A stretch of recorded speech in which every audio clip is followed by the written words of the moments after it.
چی شده؟ هیچی، زخمی شدم.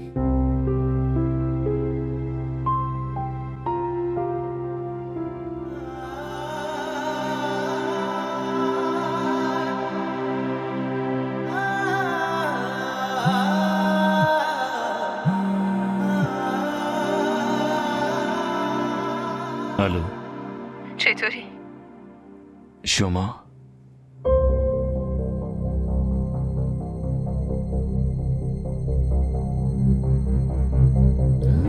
من نیلوام.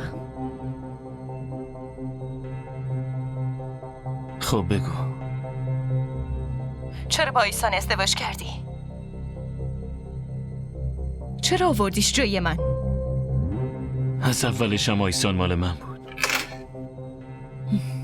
من بودم که همیشه میخواستمت. اونو ولش کن. طلاقش بده.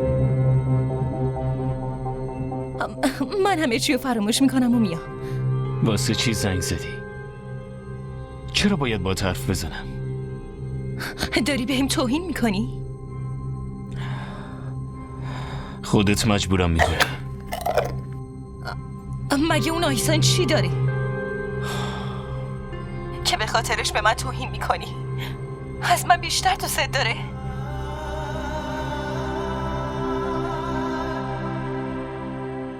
نه، اون منو دوست نداره،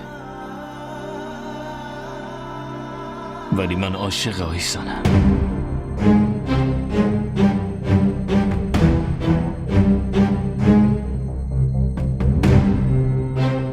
تو عشقم محبت میکنی،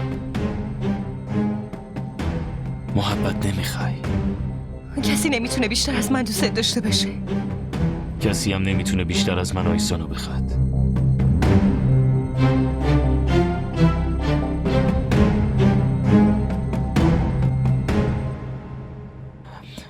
دیگه زنگ نزن. 100 بار دیگه 100 بار دیگه هم زنگ میزنم.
منو دوست نداره،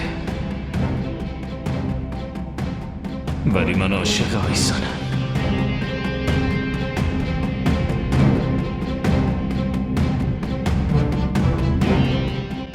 यार की गली में मर जाना इश्क है, पल में बना दे जो दीवाना इश्क